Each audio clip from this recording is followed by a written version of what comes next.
বাথৌ মহাসভাৰ ৩৫ সংখ্যক অধিৱেশন তামোলপুৰত সামৰণি অনুষ্ঠান মুকলি সভা অলপ আগতে হৈ গ'ল। হাজাৰ হাজাৰ ভক্তৰ আৰু হাজাৰ হাজাৰ ৰাইজৰ উপস্থিতিত মুখ্যমন্ত্ৰী ডক্টৰ হিমন্ত বিশ্ব শৰ্মা ডাঙৰীয়াই মুখ্য অতিথিৰ ভাষণ ৰাখি গ'ল।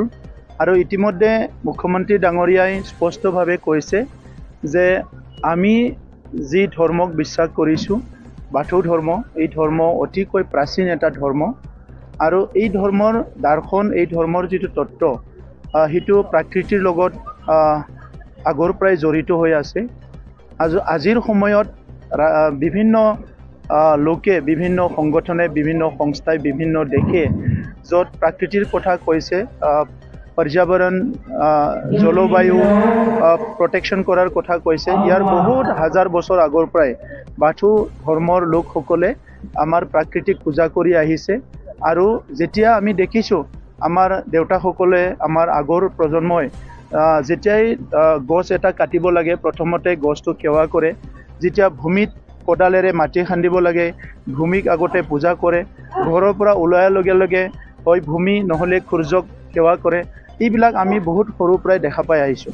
আৰু আজি যেতিয়া বাথৌ ধৰ্মৰ বৰ্তমানৰ নেতৃত্বই বাথৌ ধৰ্মখন খুব সুন্দৰকৈ সজাই বৰাই আগুৱাই লৈ আহিছে, আজি আমি সকলো বুজি পাইছোঁ সঁচাকৈ যে এটা ধৰ্মৰ যিটো দৰ্শন সেইটো বাথৌ ধৰ্ম তাত বহুত ভালকৈ আছে। আৰু আজি আৰু ভৱিষ্যতত এই ধৰ্মটো বচাই ৰখাৰ কাৰণে, শক্তিশালী কৰাৰ কাৰণে ইতিমধ্যে বাথৌ ধৰ্ম সংস্থাৰ লগতে অসমৰ মুখ্যমন্ত্ৰী ডাঙৰীয়াই 2 বছৰ আগৰ পৰা বাথৌ থানচালিসকল নিৰ্মাণ কৰা, বাথৌৰ কেন্দ্ৰীয় যিটো অফিচ নিৰ্মাণ কৰা গুৱাহাটীত, তেনেকুৱা বিভিন্ন সহায়বিলাক তেখেতে কৰি আছে। আৰু আজিও 3টাকৈ ডাঙৰকৈ বাথৌ থানচালি নিৰ্মাণ কৰাৰ কাৰণে 15 কোটি টকা ঘোষণা কৰিছে। ইতিমধ্যে 200তকৈ অধিক থানচালিত 5 লাখ কৰি দিলে, আজি আকৌ 100খন থানচালিত 5 লাখ টকা দিয়া ঘোষণা কৰিছে। আমিও BTR চৰকাৰৰ তৰফৰ পৰা 2 লাখ কৰি আমি বহুতখিনি থানচালিত দিয়া হ'ল। অনাগত দিনতো আমি সহায় কৰিম। আজি আমাৰ 200তকৈ অধিক দেউৰীসকলক 10,000 কৰি আমি এইড দিব বিচাৰিছোঁ, যাতে দেউৰীসকলে অলপমান সকাহ পায়। তেখেতসকলে সমাজৰ কাৰণে বহুত প্ৰাৰ্থনা কৰি আছে, সদায় আৰজ কৰি আছে, তেখেতসকলে নিজকে ত্যাগ কৰিছে। গতিকে তেখেতসকলক শ্ৰদ্ধা জনাই আমি BTR চৰকাৰৰ পৰা বাথৌ গৌতমৰ জৰিয়তে আমাৰ দেউৰীসকলক 10,000কৈ টকা দিয়াৰ কাৰণে ঠিক কৰিছোঁ। আজি মই তামোলপুৰৰ অধিৱেশনত থাকি মুখ্যমন্ত্ৰী ডাঙৰীয়াক স্পেচিয়েলি ধন্যবাদ জনাব বিচাৰিছোঁ। তেখেতে 2টা কথা কৈ গৈছে। এটা হ'ল দিল্লীত যিটো নতুন অসমৰ কেম্পাছ হ'ব, তাত আমাৰ গোসাঁইঘৰৰ লগতে এটা বাথৌ থানচালিও নিৰ্মাণ কৰাৰ কথা কৈছে।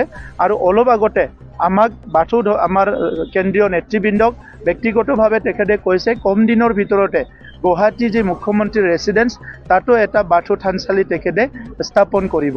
গতিকে ইয়াতকৈ ডাঙৰ খবৰ আৰু আজি একো হ'ব নোৱাৰে। মই ধন্যবাদ জনাইছোঁ। আৰু আমাৰ বাথৌৰ নেতৃত্বক, কেন্দ্ৰীয়, জিলা, আমাৰ যিখিনি আঞ্চলিক আছে, চবকো অনুৰোধ কৰিছোঁ যে যিটো আধ্যাত্মিক সচেতনতা, এইটো আজিৰ সময়ত বহুত প্ৰয়োজন আছে। কাৰণ আজিৰ যুৱ যুৱতীসকল, আজিৰ প্ৰজন্মৰ নতুন নতুন বিজ্ঞানৰ কিছুমান ডেভেলপমেণ্ট, বিভিন্ন পৰিৱেশবিলাকে কেতিয়াবা মিছলিড কৰিব বিচাৰে। সেইখিনি সময়ত আমাৰ ল'ৰা ছোৱালীক যাতে সঠিক পথেৰে আগুৱাই যাব পাৰোঁ, সেইকাৰণে বাথৌ ধৰ্মই আধ্যাত্মিক যিটো চৰ্চা সেইটো শক্তিশালী ৰূপত আগুৱাই নিব লাগিব, এইটো অনুৰোধ কৰিছোঁ। আজি মুখ্যমন্ত্ৰী বিচাৰিছে, এই ক্ষেত্ৰত আপোনালোকৰ নাই, এই কথাটো ময়ো বিচাৰোঁ। আৰু আগতে নিখিল বড়ো ছাত্ৰ সন্থাত মই যেতিয়া সভাপতি হৈ আছিলোঁ, তেতিয়াও আমি বিচাৰি পেলাই বহুতবাৰ আলোচনা কৰিছিলোঁ। আজিৰ নিখিল বড়ো ছাত্ৰ সন্থাৰ সভাপতি দীপেন বড়ো ডাঙৰীয়াও বহুত পদক্ষেপ লৈ আছে। গতিকে চবেই বিচাৰোঁ আমিও একত্ৰিত হ'ব লাগে। কিন্তু ৰাজনীতিটো এনেকুৱা এটা বিষয়, কোনোবা বিচাৰিলে কোনোবা নিবিচাৰে, তেনেকুৱা এটা পৰিৱেশ। চবৰো চিন্তা একে নহয়। মুখ্যমন্ত্ৰী ডাঙৰীয়াৰ যিটো এটা বহল মন, এইটোৰ কাৰণে মই ধন্যবাদ জনাইছোঁ। আমিও অনাগত দিনত চেষ্টা কৰিম আমাৰ মাজত যদি ৰিকনচিলিয়েশ্যন হয়। কিন্তু এই সময়ত আমি যিখিনি আলোচনা বিলোচনা চলি আছে, তাত বহুত ওচৰত কম সময়ৰ ভিতৰতে কিবা এটা হ'ব তেনেকুৱা দেখা নাই। মুখ্যমন্ত্ৰী ডাঙৰীয়াৰ আহ্বানটো আমি সদায় সন্মান জনাম।